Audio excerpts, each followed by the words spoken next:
깊은 산속, 소리 없이 눈이 내리는 한겨울의 새벽을 상상해 봅니다. 사방은 고요하고 오직 눈이 내려앉는 미세한 소리만이 공기를 채웁니다. 그 정막 속에서 갑자기 둔탁한 파열음이 들려옵니다. 아름드리 참나무에 굵은 가지가 쌓인 눈의 무게를 이기지 못하고 비명을 지르며 부러진 것입니다. 참나무는 강인하고 단단합니다. 그 단단함으로 겨울의 매서운 바람을 버텨내지만 소리 없이 내려앉는 저 가벼운 눈송이들이 모여 거대한 무게가 되었을 때 굽힐 줄 모르는 그 정직한 강직함은 오히려 자신의 뼈를 부러뜨리는 칼날이 됩니다. 하지만 그 곁에 소나무는 다릅니다. 눈이 쌓이고 쌓여 가지가 휘어질 듯 무거워지면 소나무는 어느 순간 고요히 허리를 숙여 그 무게를 땅으로 흘려보냅니다. 툭 하고 눈더미가 떨어져 나간 자리에서 소나무는 다시 가볍게 몸을 일으켜 세웁니다. 부러지지 않고 다치지 않으며 그저 비워냄으로써 자신을 지켜냅니다. 이것이 바로 설해목의 지혜입니다. 우리의 삶도 이와 다르지 않습니다. 나이가 든다는 것은 어쩌면 우리 영혼의 가지 위에 매일매일 새로운 눈송이가 내려앉는 과정일지도 모릅니다. 그런데 우리는 왜 그 눈을 흘려보내지 못하고 뻣뻣하게 굳은 차에 부러질 때까지 버티고만 있는 것일까요? 왜 우리는 나이가 들수록 마음이 더 무겁고 숨이 가빠지는 것일까요? 오늘 저는 당신의 어깨를 짓누르는 그 보이지 않는 무게들, 그 차가운 눈더미를 기꺼이 흘려보내고 마침내 깃털처럼 가벼워지는 삶의 기술에 대해 이야기하려 합니다. 이 깊고 평온한 여행을 시작하기 전에 잠시 마음의 자리를 정돈해 보시길 바랍니다. 지금 이 순간의 울림이 당신의 지친 영혼에 닿았다면 이 지혜의 여정에 동행하겠다는 약속으로 구독과 좋아요라는 작은 흔적을 남겨주십시오. 당신의 그 소중한 마음이 모여 더 많은 이들의 고통을 씻어내는 맑은 샘물이 될 것입니다. 우리는 참으로 숨 가쁜 시대를 살아가고 있습니다. 세상은 끊임없이 우리에게 더 많이 가져야 한다고, 더 높은 곳에 서야 한다고 속삭입니다. 젊은 시절에 우리는 그 목소리가 정답인 줄 알았습니다. 부지런히 채우고 쌓고 넓히는 것만이 인생의 성취라고 믿었지요. 하지만 생애 후반전에 들어선 지금 우리 손에 남은 것은 무엇입니까? 은퇴라는 이름 뒤에 숨겨진 공허함, 장성하여 품을 떠난 자녀들에 대한 못다한 집착, 그리고 거울 속에서 낯설게 늙어가는 자신의 모습에 대한 근원적인 공포뿐입니다. 한국이라는 이 좁고 치열한 사회는 우리에게 비우는 법을 가르쳐 준 적이 없습니다. 오로지 남보다 앞서가는 법, 더 큰 집을 짓는 법, 자식의 성공을 나의 훈장으로 삼는 법만을 강요해 왔습니다. 그래서 우리는 나이가 들어서도 여전히 무거운 배낭을 짊어진 채 험한 산을 오르는 등반가처럼 헐떡입니다. 손에 쥔 모래를 꽉 쥘수록 모래가 손가락 사이로 더 빨리 빠져나가듯 집착할수록 평온은 멀어지고 불안의 그림자만 길어집니다. 그때 더 가졌어야 했는데, 자식에게 이만큼은 해줬어야 했는데 라는 후회의 소음들이 우리 내면의 고요를 난도질합니다. 이제는 멈춰야 합니다. 가벼워지지 않으면 우리는 결국 우리 자신의 무게에 눌려 부러지고 말 것입니다. 비움이라는 것은 단순히 물건을 내다버리는 행위가 아닙니다. 그것은 내 마음의 영토를 잠식하고 있던 보이지 않는 실타래들을 하나씩 끊어내는 거룩한 의식입니다. 우리는 흔히 무언가를 소유하면 그것이 나의 힘이 된다고 착각하지만 사실 불교의 깊은 통찰은 정반대의 진실을 말해줍니다. 우리가 소유한 모든 것은 사실 우리를 구속하는 보이지 않는 끈입니다. 법정 스님께서 생전에 그토록 강조하셨던 무소유의 정신은 아무것도 갖지 말라는 허무주의가 아닙니다. 오히려 불필요한 것으로부터 자유로워지라는 가장 적극적인 선택입니다. 우리의 집 안을 한번 둘러보십시오. 10년째 입지 않는 옷들, 언젠가는 쓸모가 있을 거라며 쌓아둔 잡동사니들, 찬장 깊숙이 먼지만 쌓인 그릇들. 이 물건들은 단순한 사물이 아닙니다. 그것들은 과거의 어느 한 조각에 매달려 있는 우리의 집착입니다. 이건 비싸게 주고 산 건데, 이건 누가 선물한 건데 라는 생각들이 물건 하나하나에 들러붙어 우리의 정신적 에너지를 갉아먹습니다. 물건이 많아질수록 우리는 그것을 관리하고 걱정하고 지키느라 마음의 평수를 잃어버립니다. 텅 빈 방의 고요함이 주는 그 충만한 자유를 우리는 잊고 삽니다. 이것을 현대의 삶으로 가져와 볼까요? 당신의 스마트폰 속에는 얼마나 많은 연락처가 저장되어 있습니까? 그중 당신의 영혼과 진심으로 공명하는 이름은 몇이나 됩니까? 의무감으로 참여하는 단체 대화방의 끊임없는 알림소리, 남들의 화려한 일상과 나의 초라함을 비교하게 만드는 사회관계망 서비스의 잔상들. 이 모든 것들이 현대판 소유의 족쇄입니다. 우리는 연결되어 있다고 믿지만 사실은 그 소음 속에 고립되어 있습니다. 진정한 비움은 필요와 욕망을 구분하는 것에서 시작됩니다. 내 삶에 정말로 필요한 것은 생각보다 많지 않습니다. 맑은 공기 한 모금, 따뜻한 차 한 잔, 그리고 내 마음을 가만히 들여다볼 수 있는 여백만 있다면 우리는 충분히 존엄할 수 있습니다. 매일 아침 스마트폰에 불필요한 앱을 지우고 연락하지 않는 번호를 정리하는 것부터 시작해 보십시오. 서랍 속에 낡은 물건을 필요한 이웃에게 나누어 주십시오. 물건이 떠난 자리에 들어오는 것은 먼지가 아니라 비로소 숨을 쉬기 시작한 당신의 영혼입니다. 비올 때 비로소 우리는 충만해집니다. 그것이 바로 우리가 나이 들수록 배워야 할 첫 번째 기술, 비움의 미학입니다. 우리를 무겁게 만드는 가장 거대하고 뿌리 깊은 환상은 바로 나라는 고정된 실체가 있다는 믿음입니다. 우리는 평생을 나라는 성벽을 쌓는 데 바칩니다. 내가 왕년에 어떤 사람이었는데, 내가 이 회사를 어떻게 키웠는데, 내가 부모로서 너에게 어떻게 했는데, 이 나라는 아상, 오샹은 나이가 들수록 더욱 단단해져서 우리를 현재의 삶으로부터 소외시킵니다. 금강경에서는 아상, 인상, 중생상, 수자상이라는 4가지 헛된 상을 버리라고 엄중히 경고합니다. 그중 으뜸인 아상은 바로 고정된 나가 존재한다는 착각입니다. 생각해 보십시오. 10년 전의 당신과 지금의 당신은 같은 사람입니까? 당신의 세포는 이미 수만 번 바뀌었고, 당신의 생각과 감정은 흐르는 강물처럼 단 한순간도 머물지 않고 변해왔습니다. 그런데 우리는 왜 과거에 화려했던 직함이나 사회적 지위에 매달려 오늘을 망치고 있는 걸까요? 퇴직 후 산책길에서 만난 이웃이 나를 사장님이 아닌 노인으로 대할 때 느끼는 그 묘한 불쾌감.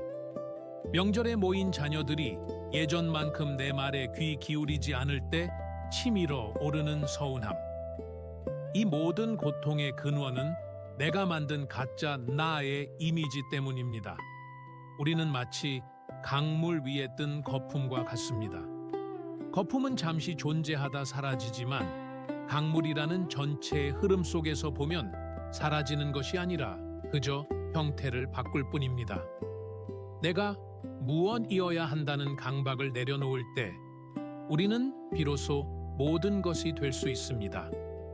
직장 상사로서의 나, 집안의 어른으로서의 나, 누군가의 스승으로서의 나라는 낡은 옷을 과감히 벗어 던지십시오. 오늘 하루 당신의 이름도 직함도 과거의 공적도 다 잊어버린 차에 동네 공원을 한번 걸어보십시오. 지나가는 바람이 당신의 뺨을 스칠 때 그 바람은 당신이 누구인지 묻지 않습니다.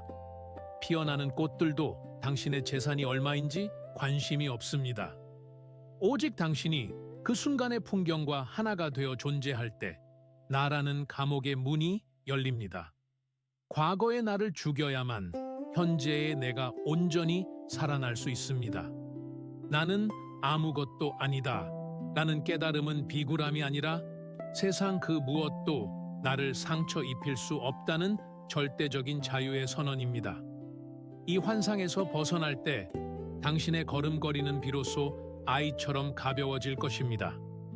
여기까지의 이야기가 당신의 마음에 작은 파문을 일으켰는지요? 우리는 방금 비움과 무아라는 두 개의 큰 산을 넘었습니다. 하지만 우리를 가장 깊게 올가매는 끈은 아직 남아 있습니다. 그것은 바로 사람이라는 이름의 집착입니다. 잠시 숨을 고르시고 다음 이야기를 이어가겠습니다. 이제 우리는 가장 아프고도 질긴 매듭 앞에 서 있습니다. 바로 인연이라는 이름의 쇠사슬입니다. 우리네 인생에서 가장 큰 기쁨을 주었던 존재가 역설적이게도 나이가 들수록 가장 큰 슬픔과 무거운 짐이 되어 돌아오곤 합니다. 특히 자식이라는 존재는 우리 가슴 속 깊이 뿌리 박힌 거대한 나무와 같아서 그 뿌리가 흔들릴 때마다 우리의 온 영혼이 함께 뒤흔들립니다. 우리는 평생을 자식이라는 밭에 자신의 모든 것을 갈아 넣었습니다. 나의 꿈을 접어 그들의 날개를 달아주었고 나의 청춘을 태워 그들의 길을 밝혀주었습니다. 그리고 이제 그들이 장성하여 둥지를 떠날 때 우리는 그 빈자리를 바라보며 형언할 수 없는 상실감과 배신감, 그리고 여전히 놓지 못한 집착의 무게에 짓눌립니다. 부처님께서는 일찍이 우리에게 준엄한 가르침을 남기셨습니다. 자식도 내 것이 아니거늘 어찌 재산과 명예가 내 것이겠는가? 이 말씀은 차가운 외면이 아닙니다.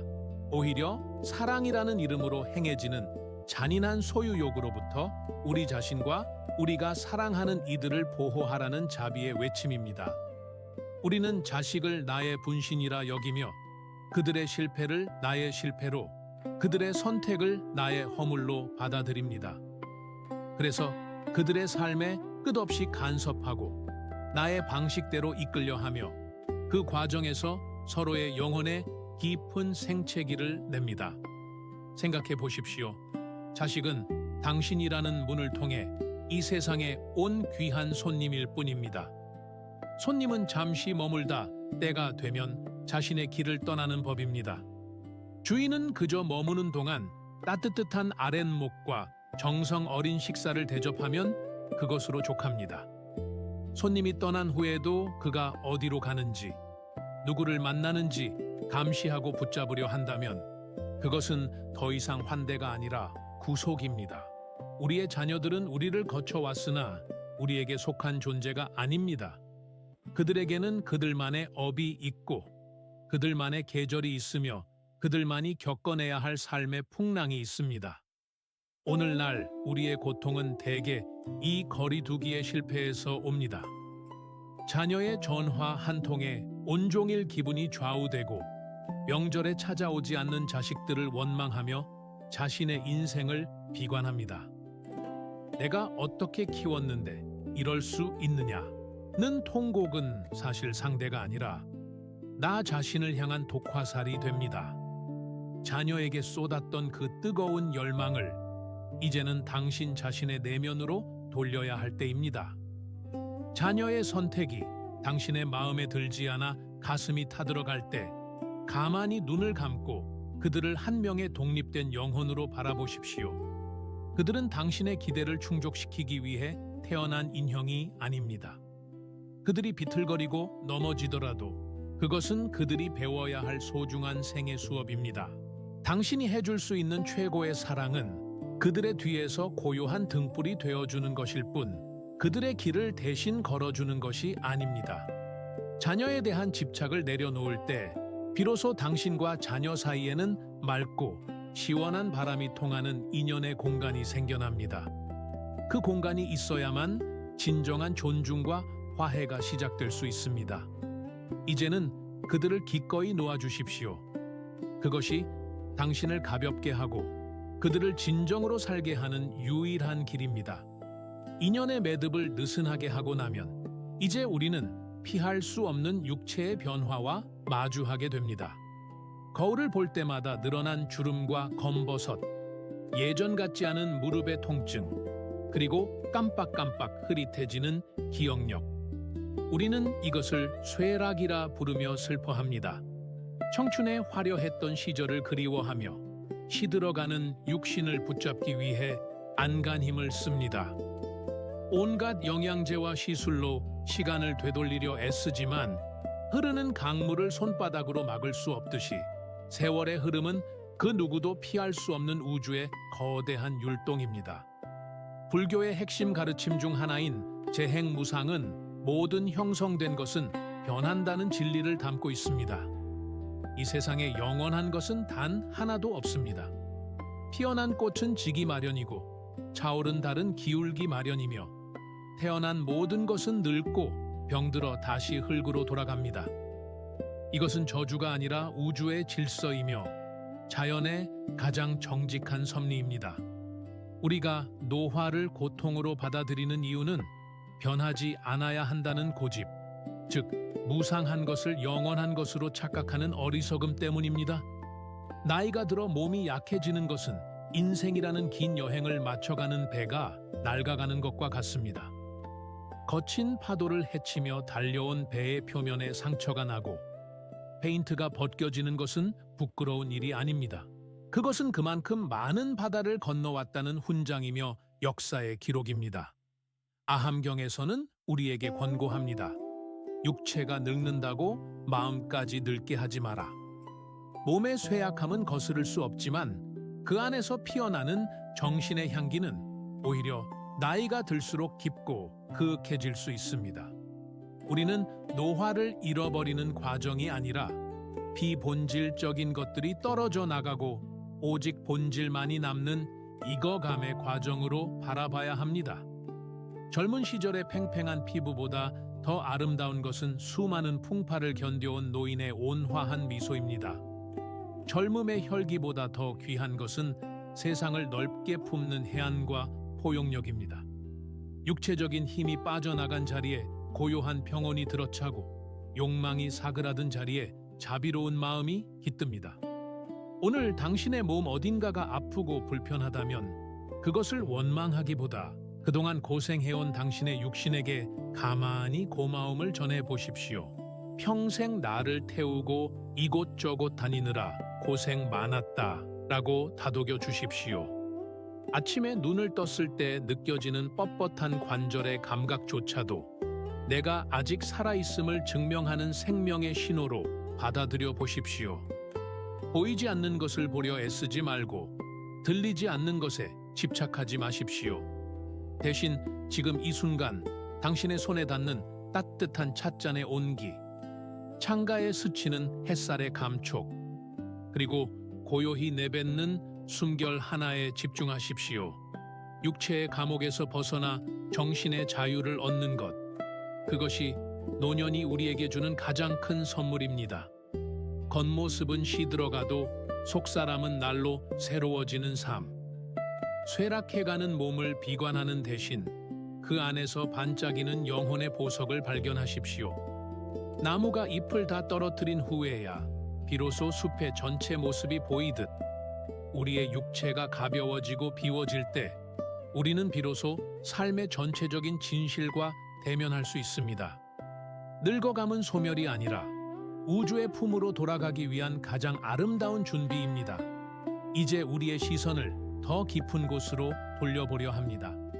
물건을 비우고 자식에 대한 집착을 내려놓고 노화하는 육신을 받아들였다 해도 우리 가슴 밑바닥에는 여전히 앙금처럼 가라앉은 무거운 돌덩이들이 있습니다.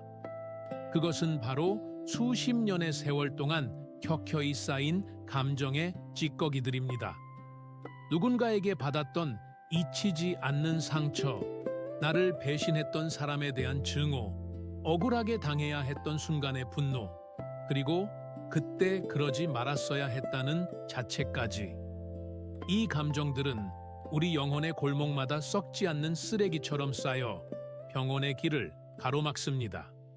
용서라는 말은 참으로 무겁고도 어렵게 느껴집니다. 우리는 흔히 용서를 상대를 위해 베푸는 시혜라고 생각하기 때문입니다.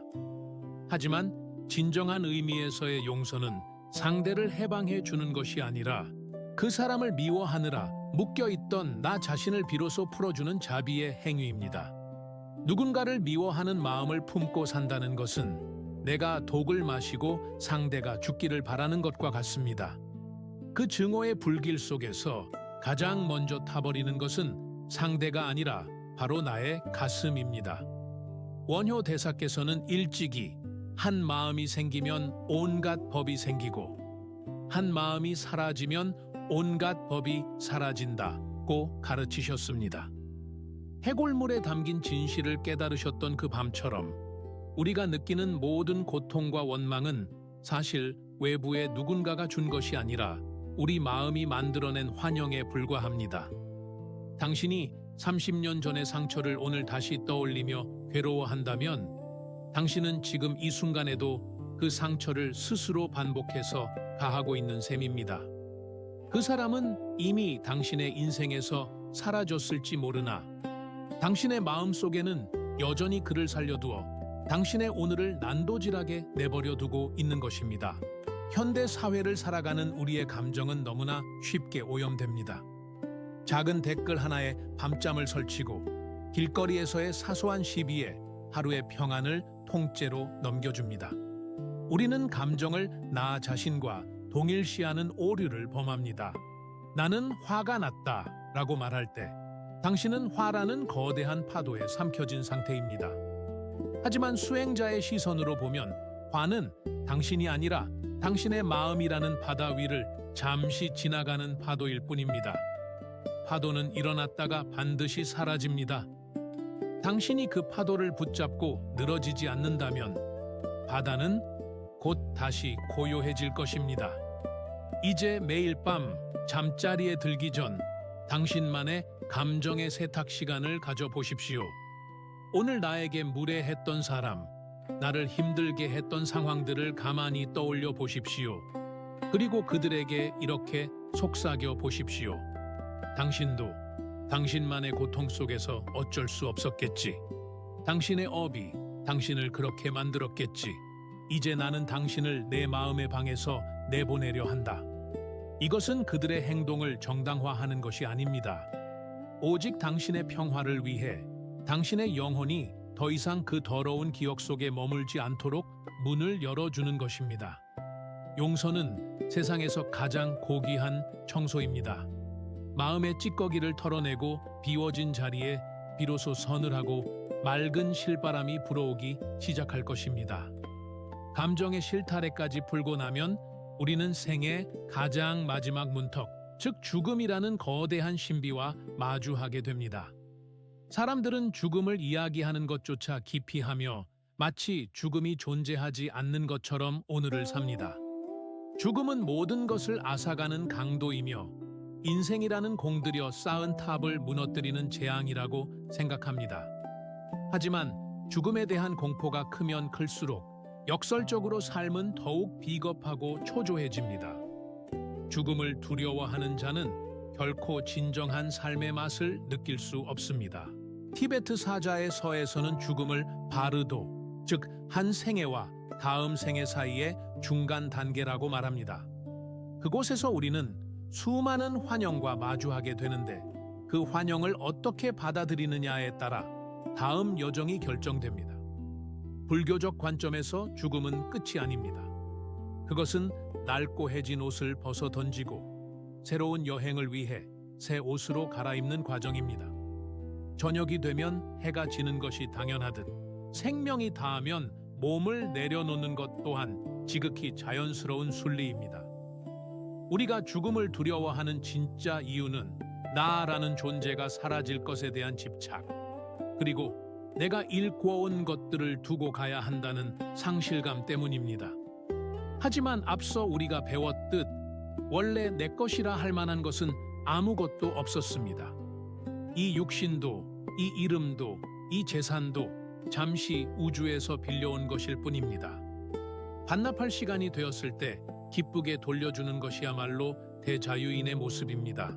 잘 익은 과일이 나무에서 떨어질 때 아무런 저항 없이 대지로 돌아가듯 우리 또한 그렇게 부드럽게 생의 마무리를 준비해야 합니다.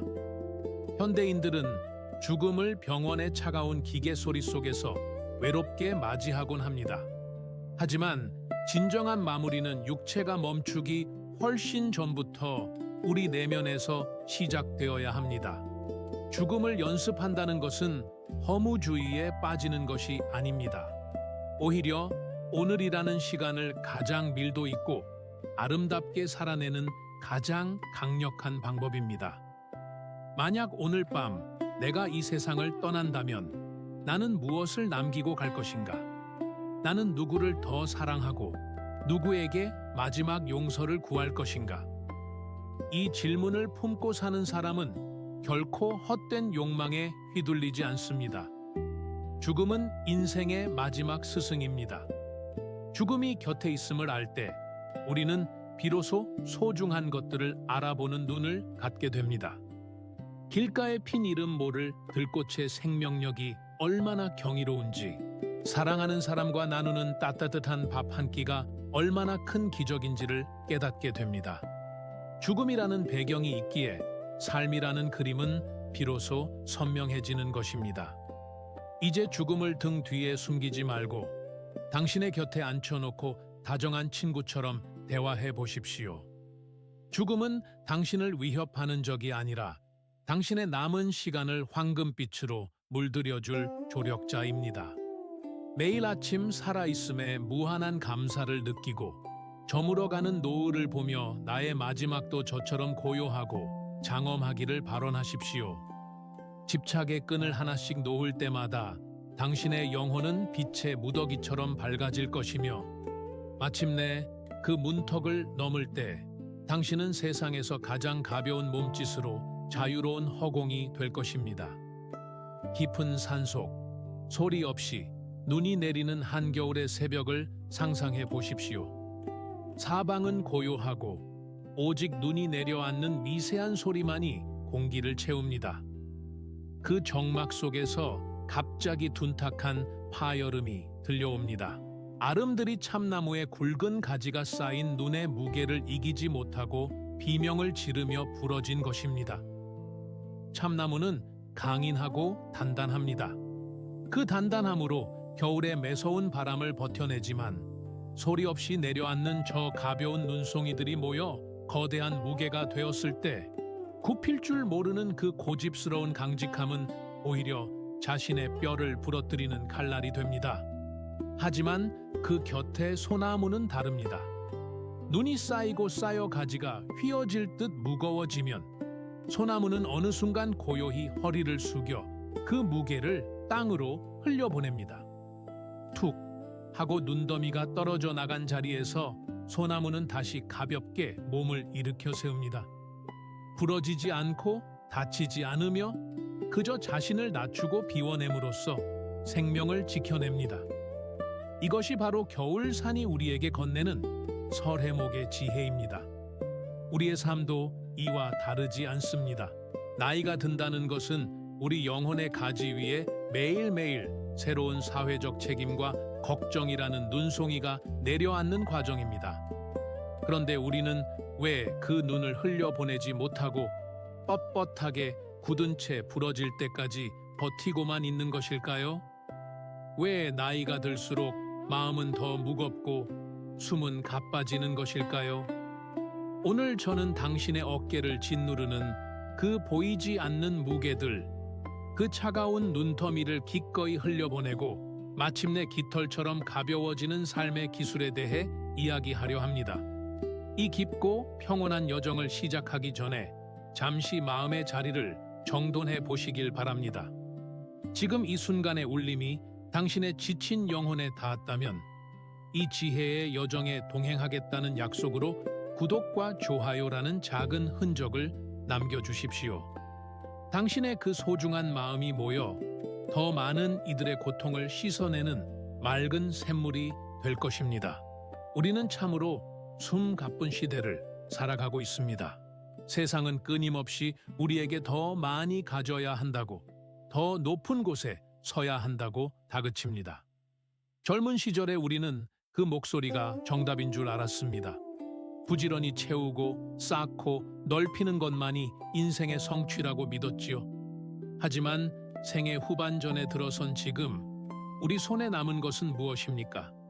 은퇴라는 이름 뒤에 숨겨진 공허함, 장성하여 품을 떠난 자녀들에 대한 못다한 집착, 그리고 거울 속에서 낯설게 늙어가는 자신의 모습에 대한 근원적인 공포뿐입니다. 한국이라는 이 좁고 치열한 사회는 우리에게 비우는 법을 가르쳐 준 적이 없습니다. 오로지 남보다 앞서가는 법, 더 큰 집을 짓는 법, 자식의 성공을 나의 훈장으로 삼는 법만을 강요해 왔습니다. 그래서 우리는 나이가 들어서도 여전히 무거운 배낭을 짊어진 채 험한 산을 오르는 등반가처럼 헐떡입니다. 손에 쥔 모래를 꽉 쥘수록 모래가 손가락 사이로 더 빨리 빠져나가듯 집착할수록 평온은 멀어지고 불안의 그림자만 길어집니다. 자식 걱정, 노후 자금 걱정, 지나간 세월에 대한 미련, 이 모든 것이 당신을 무겁게 만들고 있지는 않나요? 이제는 멈춰야 합니다. 가벼워지지 않으면 우리는 결국 우리 자신의 무게에 눌려 부러지고 말 것입니다. 비움이라는 것은 단순히 물건을 내다버리는 행위가 아닙니다. 그것은 내 마음의 영토를 잠식하고 있던 보이지 않는 실타래들을 하나씩 끊어내는 거룩한 의식입니다. 우리는 흔히 무언가를 소유하면 그것이 나의 힘이 된다고 착각하지만 사실 불교의 깊은 통찰은 정반대의 진실을 말해줍니다. 우리가 소유한 모든 것은 사실 우리를 구속하는 보이지 않는 끈입니다. 법정 스님께서 생전에 그토록 강조하셨던 무소유의 정신은 아무것도 갖지 말라는 허무주의가 아닙니다. 오히려 불필요한 것으로부터 자유로워지라는 가장 적극적인 선택입니다. 우리의 집안을 한번 둘러보십시오. 10년째 입지 않는 옷들, 언젠가는 쓸모가 있을 거라며 쌓아둔 잡동사니들, 찬장 깊숙이 먼지만 쌓인 그릇들. 이 물건들은 단순한 사물이 아닙니다. 그것들은 과거의 어느 한 조각에 매달려 있는 우리의 집착입니다. 이건 비싸게 주고 산 건데, 이건 누가 선물한 건데 라는 생각들이 물건 하나하나에 들러붙어 우리의 정신적 에너지를 갉아먹습니다. 물건이 많아질수록 우리는 그것을 관리하고 걱정하고 지키느라 마음의 평수를 잃어버립니다. 텅 빈 방의 고요함이 주는 그 충만한 자유를 우리는 잊고 삽니다. 이것을 현대의 삶으로 가져와 볼까요? 당신의 스마트폰 속에는 얼마나 많은 연락처가 저장되어 있습니까? 그중 당신의 영혼과 진심으로 공명하는 이름은 몇이나 됩니까? 의무감으로 참여하는 단체 대화방의 끊임없는 알림소리, 남들의 화려한 일상과 나의 초라함을 비교하게 만드는 사회관계망 서비스의 잔상들. 이 모든 것들이 현대판 소유의 족쇄입니다. 우리는 연결되어 있다고 믿지만 사실은 그 소음 속에 고립되어 있습니다. 진정한 비움은 필요와 욕망을 구분하는 것에서 시작됩니다. 내 삶에 정말로 필요한 것은 생각보다 많지 않습니다. 맑은 공기 한 모금, 따뜻한 차 한 잔, 그리고 내 마음을 가만히 들여다볼 수 있는 여백만 있다면 우리는 충분히 존엄할 수 있습니다. 매일 아침 스마트폰에 불필요한 앱을 지우고 연락하지 않는 번호를 정리하는 것부터 시작해 보십시오. 서랍 속에 낡은 물건을 필요한 이웃에게 나누어 주십시오. 물건이 떠난 자리에 들어오는 것은 먼지가 아니라 비로소 숨을 쉬기 시작한 당신의 영혼입니다. 비울 때 비로소 우리는 충만해집니다. 그것이 바로 우리가 나이 들수록 배워야 할 첫 번째 기술, 비움의 미학입니다. 우리를 무겁게 만드는 가장 거대하고 뿌리 깊은 환상은 바로 나라는 고정된 실체가 있다는 믿음입니다. 우리는 평생을 나라는 성벽을 쌓는 데 바칩니다. 내가 왕년에 어떤 사람이었는데, 내가 이 회사를 어떻게 키웠는데, 내가 부모로서 너에게 어떻게 했는데, 이 나라는 아상은 나이가 들수록 더욱 단단해져서 우리를 현재의 삶으로부터 소외시킵니다. 금강경에서는 아상, 인상, 중생상, 수자상이라는 네 가지 헛된 상을 버리라고 엄중히 경고합니다. 그중 으뜸인 아상은 바로 고정된 나가 존재한다는 착각입니다. 생각해 보십시오. 10년 전의 당신과 지금의 당신은 같은 사람입니까? 당신의 세포는 이미 수만 번 바뀌었고 당신의 생각과 감정은 흐르는 강물처럼 단 한순간도 머물지 않고 변해왔습니다. 그런데 우리는 왜 과거에 화려했던 직함이나 사회적 지위에 매달려 오늘을 망치고 있는 걸까요?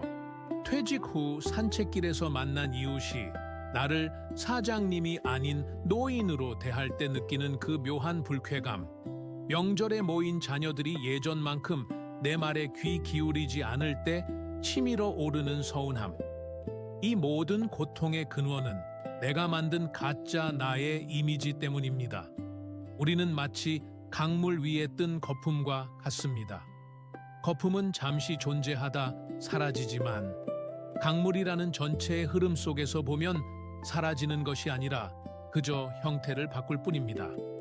내가 무엇이어야 한다는 강박을 내려놓을 때 우리는 비로소 모든 것이 될 수 있습니다. 직장 상사로서의 나, 집안의 어른으로서의 나, 누군가의 스승으로서의 나라는 낡은 옷을 과감히 벗어 던지십시오. 오늘 하루 당신의 이름도 직함도 과거의 공적도 다 잊어버린 채 동네 공원을 한번 걸어보십시오. 지나가는 바람이 당신의 뺨을 스칠 때 그 바람은 당신이 누구인지 묻지 않습니다. 피어나는 꽃들도 당신의 재산이 얼마인지 관심이 없습니다. 오직 당신이 그 순간의 풍경과 하나가 되어 존재할 때 나라는 감옥의 문이 열립니다. 과거의 나를 죽여야만 현재의 내가 온전히 살아날 수 있습니다. 나는 아무것도 아니다라는 깨달음은 비굴함이 아니라 세상 그 무엇도 나를 상처 입힐 수 없다는 절대적인 자유의 선언입니다. 이 환상에서 벗어날 때 당신의 걸음걸이는 비로소 아이처럼 가벼워질 것입니다. 가벼워진 마음에는 비로소 타인의 아픔이 보이기 시작하고 세상과 온전히 하나 되는 기쁨이 깃듭니다. 여기까지의 이야기가 당신의 마음에 작은 파문을 일으켰는지요? 우리는 방금 비움과 무아라는 두 개의 큰 산을 넘었습니다. 하지만 우리를 가장 깊게 올가매는 끈은 아직 남아 있습니다. 그것은 바로 사람이라는 이름의 집착입니다. 잠시 숨을 고르시고 다음 이야기를 이어가겠습니다. 이제 우리는 가장 아프고도 질긴 매듭 앞에 서 있습니다. 바로 인연이라는 이름의 쇠사슬입니다. 우리네 인생에서 가장 큰 기쁨을 주었던 존재가 역설적이게도 나이가 들수록 가장 큰 슬픔과 무거운 짐이 되어 돌아오곤 합니다. 특히 자식이라는 존재는 우리 가슴속 깊이 뿌리 박힌 거대한 나무와 같아서 그 뿌리가 흔들릴 때마다 우리의 온 영혼이 함께 뒤흔들립니다. 우리는 평생을 자식이라는 밭에 자신의 모든 것을 갈아 넣었습니다.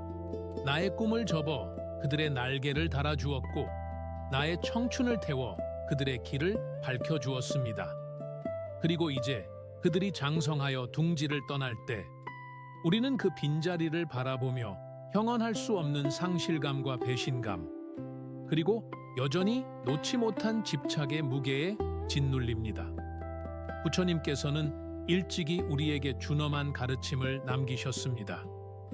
자식도 내 것이 아니거늘 어찌 재산과 명예가 내 것이겠는가. 이 말씀은 차가운 외면이 아닙니다. 오히려 사랑이라는 이름으로 행해지는 잔인한 소유욕으로부터 우리 자신과 우리가 사랑하는 이들을 보호하라는 자비의 외침입니다. 우리는 자식을 나의 분신이라 여기며 그들의 실패를 나의 실패로 그들의 선택을 나의 허물로 받아들입니다. 그래서 그들의 삶에 끝없이 간섭하고 나의 방식대로 이끌려 하며 그 과정에서 서로의 영혼의 깊은 생채기를 냅니다. 생각해 보십시오. 자식은 당신이라는 문을 통해 이 세상에 온 귀한 손님일 뿐입니다. 손님은 잠시 머물다 때가 되면 자신의 길을 떠나는 법입니다. 주인은 그저 머무는 동안 따뜻한 아랫목과 정성 어린 식사를 대접하면 그것으로 족합니다. 손님이 떠난 후에도 그가 어디로 가는지, 누구를 만나는지 감시하고 붙잡으려 한다면 그것은 더 이상 환대가 아니라 구속입니다. 우리의 자녀들은 우리를 거쳐왔으나 우리에게 속한 존재가 아닙니다. 그들에게는 그들만의 업이 있고 그들만의 계절이 있으며 그들만이 겪어내야 할 삶의 풍랑이 있습니다. 오늘날 우리의 고통은 대개 이 거리두기의 실패에서 옵니다. 휴대전화 너머 자녀의 목소리 하나에 온종일 기분이 좌우되고 명절에 찾아오지 않는 자식들을 원망하며 자신의 인생을 비관합니다. 내가 어떻게 키웠는데 이럴 수 있느냐는 통곡은 사실 상대가 아니라 나 자신을 향한 독화살이 됩니다. 자녀에게 쏟았던 그 뜨거운 열망을 이제는 당신 자신의 내면으로 돌려야 할 때입니다. 자녀의 선택이 당신의 마음에 들지 않아 가슴이 타들어갈 때 가만히 눈을 감고 그들을 한 명의 독립된 영혼으로 바라보십시오. 그들은 당신의 기대를 충족시키기 위해 태어난 인형이 아닙니다. 그들이 비틀거리고 넘어지더라도 그것은 그들이 배워야 할 소중한 생애 수업입니다. 당신이 해줄 수 있는 최고의 사랑은 그들의 뒤에서 고요한 등불이 되어주는 것일 뿐 그들의 길을 대신 걸어주는 것이 아닙니다. 자녀에 대한 집착을 내려놓을 때 비로소 당신과 자녀 사이에는 맑고 시원한 바람이 통하는 인연의 공간이 생겨납니다. 그 공간이 있어야만 진정한 존중과 화해가 시작될 수 있습니다. 이제는 그들을 기꺼이 놓아주십시오. 그것이 당신을 가볍게 하고 그들을 진정으로 살게 하는 유일한 길입니다. 인연의 매듭을 느슨하게 하고 나면 이제 우리는 피할 수 없는 육체의 변화와 마주하게 됩니다. 거울을 볼 때마다 늘어난 주름과 검버섯, 예전 같지 않은 무릎의 통증, 그리고 깜빡깜빡 흐릿해지는 기억력. 우리는 이것을 쇠락이라 부르며 슬퍼합니다. 청춘의 화려했던 시절을 그리워하며 시들어가는 육신을 붙잡기 위해 안간힘을 씁니다.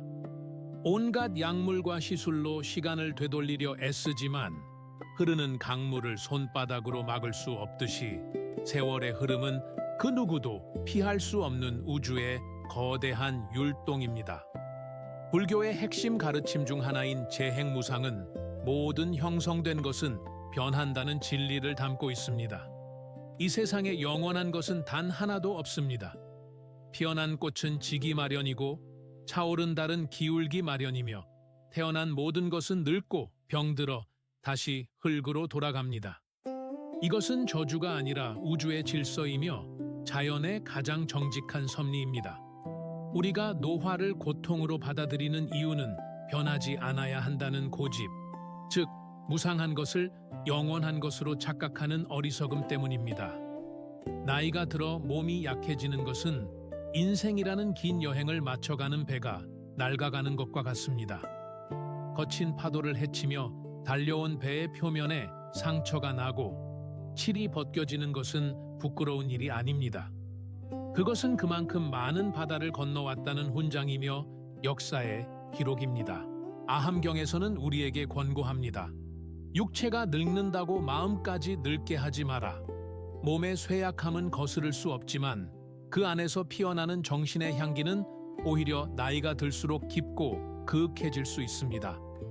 우리는 노화를 잃어버리는 과정이 아니라 비본질적인 것들이 떨어져 나가고 오직 본질만이 남는 익어감의 과정으로 바라봐야 합니다. 젊은 시절의 팽팽한 피부보다 더 아름다운 것은 수많은 풍파를 견뎌온 노인의 온화한 미소입니다. 젊음의 혈기보다 더 귀한 것은 세상을 넓게 품는 해안과 포용력입니다. 육체적인 힘이 빠져나간 자리에 고요한 평온이 들어차고 욕망이 사그라든 자리에 자비로운 마음이 깃듭니다. 오늘 당신의 몸 어딘가가 아프고 불편하다면 그것을 원망하기보다 그동안 고생해온 당신의 육신에게 가만히 고마움을 전해 보십시오. 평생 나를 태우고 이곳저곳 다니느라 고생 많았다 라고 다독여 주십시오. 아침에 눈을 떴을 때 느껴지는 뻣뻣한 관절의 감각조차도 내가 아직 살아있음을 증명하는 생명의 신호로 받아들여 보십시오. 보이지 않는 것을 보려 애쓰지 말고 들리지 않는 것에 집착하지 마십시오. 대신 지금 이 순간 당신의 손에 닿는 따뜻한 찻잔의 온기, 창가에 스치는 햇살의 감촉, 그리고 고요히 내뱉는 숨결 하나에 집중하십시오. 육체의 감옥에서 벗어나 정신의 자유를 얻는 것, 그것이 노년이 우리에게 주는 가장 큰 선물입니다. 겉모습은 시들어가도 속사람은 날로 새로워지는 삶. 쇠락해가는 몸을 비관하는 대신 그 안에서 반짝이는 영혼의 보석을 발견하십시오. 나무가 잎을 다 떨어뜨린 후에야 비로소 숲의 전체 모습이 보이듯 우리의 육체가 가벼워지고 비워질 때 우리는 비로소 삶의 전체적인 진실과 대면할 수 있습니다. 늙어감은 소멸이 아니라 우주의 품으로 돌아가기 위한 가장 아름다운 준비입니다.